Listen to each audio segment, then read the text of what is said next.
Selamat pagi, salam sejahtera bagi kita semua. Yang saya hormati Bapak Pandu Setiono selaku dosen pengampu pada mata kuliah konsep dasar ekonomi dan geografi. Baiklah, kami dari kelompok 4 akan melakukan presentasi tentang materi pengelolaan lingkungan. Sebelumnya perkenalkan nama-nama kelompok kami yaitu Febia Florensi, Meji Yunarman, Isma Ipanka, Helen Sianturi, Siti Fatima, Yohana Wiwin Lumban Gaul, serta Seni Sintia.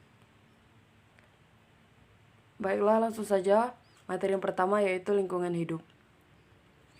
Lingkungan hidup adalah kesatuan ruang dengan semua benda daya, keadaan, dan makhluk hidup termasuk di dalamnya manusia dan perilakunya, yang mempengaruhi kelangsungan kehidupan dan kesejahteraan manusia serta makhluk hidup lainnya. Adapun menurut Undang-Undang Nomor 23 Tahun 1997 tentang pengelolaan lingkungan hidup, dijelaskan bahwa pengelolaan lingkungan hidup adalah upaya terpadu untuk melestarikan fungsi lingkungan hidup yang meliputi kebijaksanaan, penataan, pemanfaatan, pengembangan, pemeliharaan, pemulihan, pengawasan, dan pengendalian lingkungan hidup.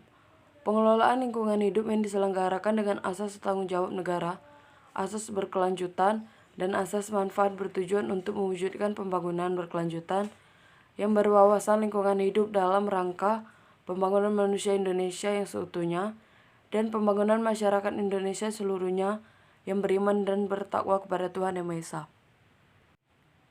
Selanjutnya, perangkap manajemen lingkungan. 1. Pencegahan polusi atau P2 atau Cleaner Production atau CP. Konsep Pollution Prevention atau P2 dinyatakan sebagai pola pikir lingkungan proaktif yang menjanjikan manajemen industri lebih berkelanjutan.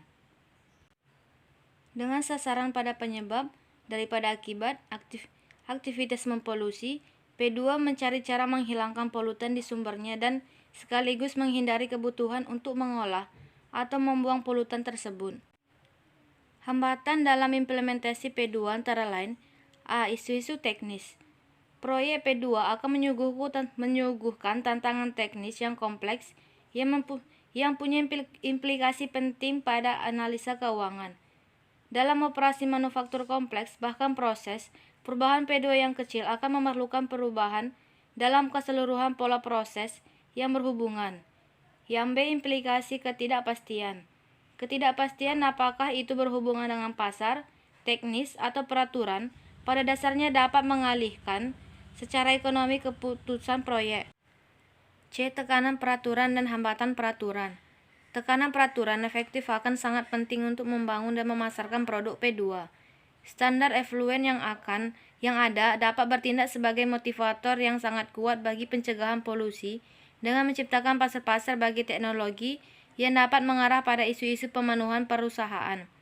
Dalam beberapa kasus, peraturan dapat meningkatkan biaya pemasokan dan penggunaan teknologi pencegahan polusi. Yang D. Pencarian yang tidak sukses bagi kejelasan studi keuangan atau profitabilitas P2.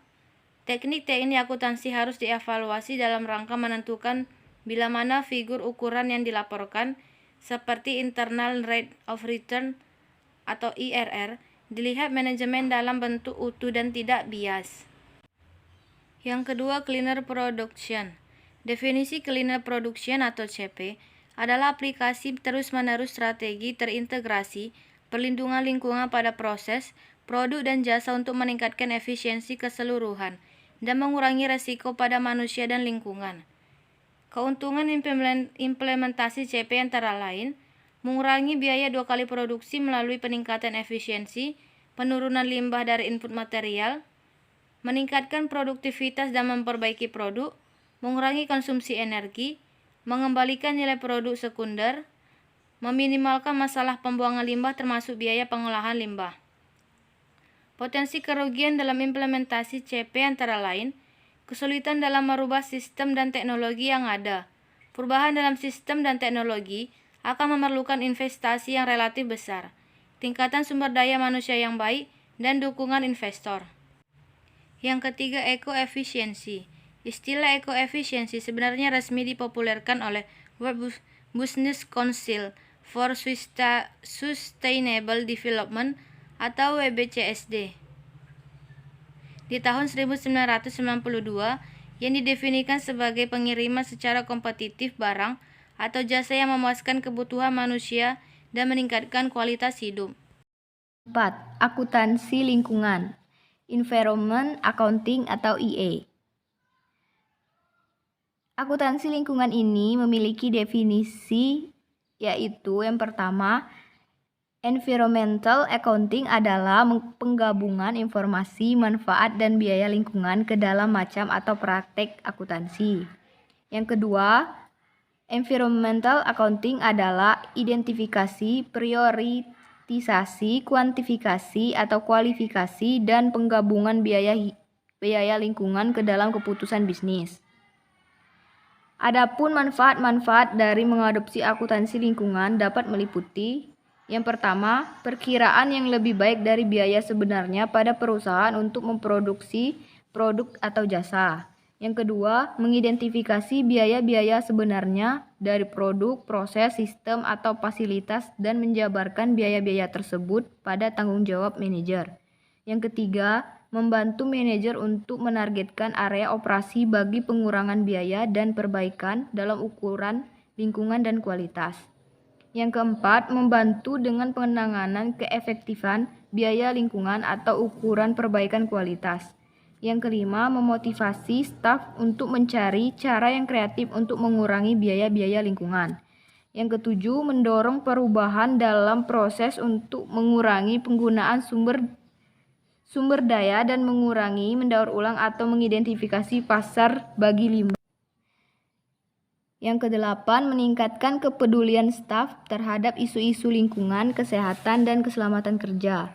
Dan yang terakhir, meningkatkan penerimaan konsumen pada produk atau jasa perusahaan dan sekaligus meningkatkan daya kompetitif. 5. Industrial ekologi atau industrial metabolism. Industrial ekologi atau EA adalah konsep menyeimbangkan pembangunan industri dan penggunaan berkelanjutan sumber daya alami dengan cara meneliti peluang dan hambatan bagi faktor-faktor yang berbeda dalam masyarakat industri dalam merubah aliran material dan produk dalam arah selaras lingkungan atau environmentally compatible. Pendekatan ini dikenal sebagai pendekatan menurut faktor. Tentunya ada perbedaan antara industri, jasa dan barang, konsumen dan pemerintah. Keenam, Activity Based Costing atau Manajemen, ABC atau M. ABC adalah metode pengukuran biaya dari kinerja aktivitas, sumber daya dan objek biaya. Sumber daya ditelusuri ke aktivitas sumber daya, kemudian aktivitas tersebut dimasukkan ke objek-objek biaya berdasarkan penggunaannya. ABC menjelaskan hubungan kausal penyebab biaya dan aktivitas penyebabnya. Adapun faktor yang menunjang kesuksesan implementasi ABC, yang pertama adalah bekerja dengan grup perusahaan untuk mengerti pendekatan mereka saat ini. Yang kedua, perlibatan konsultan eksternal untuk secara cepat mengembangkan kemampuan akuntansi biaya. Yang ketiga, menggunakan seri interview dengan individual dari baik fasilitas pabrik dan grup. Yang keempat, menegaskan pola isu-isu biaya dengan mewawancarai berbagai rekaman, termasuk rekaman pelatihan, pengiriman barang, dan pelaporan produksi. Dan yang terakhir, memulai fase implementasi dengan cara mendapatkan persetujuan senior manajemen. Baiklah, di sini saya akan melanjutkan, yaitu mengenai tujuan penanganan dampak lingkungan hidup. Secara teoritis atau praktis, konsep AMDAL atau analisis mengenai dampak lingkungan hidup sebagai salah satu instrumen penting dalam upaya mewujudkan kelestarian fungsi lingkungan hidup dari ancaman dan pencemaran mempunyai nilai esensial karena diterima sebagai instrumen nasional, sehingga sudah selayaknya menjadi komitmen perusahaan-perusahaan untuk mengaktualisasikan dalam aktivitas ekonominya. Kemudian secara substantif, AMDAL ini atau analisis mengenai dampak lingkungan hidup itu memuat beragam upaya yang dikonstruksikan untuk mencegah berbagai kemungkinan buruk yang dapat menurunkan kualitas hidup lingkungan hidup. Nah, melalui rencana pengelolaan dan pemantauan lingkungan hidup yang sistematis, diharapkan upaya pencegahan dampak negatif terhadap lingkungan hidup tataran praktis pragmatis dapat terwujud dalam kenyataan. Dikutip dari Betan tahun 2008, halaman 276 dalam jurnal Herlina dan Supriyatin tahun 2021. Kemudian, dilihat dari perspektif perlindungan lingkungan hidup, karakteristik AMDAL ini idealnya dipahami sebagai peraturan hukum yang berfungsi sebagai instrumen penjaga keseimbangan dalam kehidupan bernegara, khususnya pada dimensi untuk menjaga kepentingan masyarakat akan lingkungan hidup yang baik dan sehat dalam kehidupannya. Maka dapat disimpulkan bahwa tujuan AMDAL ini yaitu sebagai upaya untuk mencegah timbulnya dampak negatif terhadap lingkungan yang timbul dari suatu kegiatan yang berdampak penting pada lingkungan dan dapat dijadikan acuan apakah kegiatan tersebut boleh dilaksanakan atau tidak. Baiklah, selanjutnya adalah kesimpulan. Kesimpulan dari materi yang sudah kami jelaskan tadi, yaitu menurut Undang-Undang Nomor 23 Tahun 1997 tentang pengelolaan lingkungan hidup, dijelaskan bahwa pengelolaan lingkungan hidup itu merupakan upaya terpadu untuk melestarikan fungsi lingkungan hidup yang meliputi kebijaksanaan penataan, pemanfaatan pengembangan, pemeliharaan, pemulihan, pengawasan, dan pengendalian lingkungan hidup. Perangkat manajemen lingkungan yaitu pencegahan polusi atau P2, atau cleaner production atau CP, cleaner production, eco-efficiency, akuntansi lingkungan atau environment accounting atau EA, industrial ekologi atau industrial metabolism, activity based costing atau manajemen atau ABC atau M, dalam upaya pelaksanaan semua peraturan di bidang lingkungan, khususnya yang sangat diperlukan adalah iktikat dan tekad yang kuat dari seluruh komponen bangsa untuk memelihara lingkungan dan mewariskan lingkungan yang sehat bagi generasi yang akan datang. Nah, etika lingkungan itu dapat dibutuhkan dalam seluruh tindakan yang kita lakukan. Sebelum bertindak, kita harus memperhatikan dampak yang akan timbul dari tindakan tersebut terhadap lingkungan. Selain itu juga, pemerintah harus memikirkan dampak yang akan timbul jika tidak melakukan pengawasan kualitas lingkungan dan menindak tegas pelaku pencemaran lingkungan.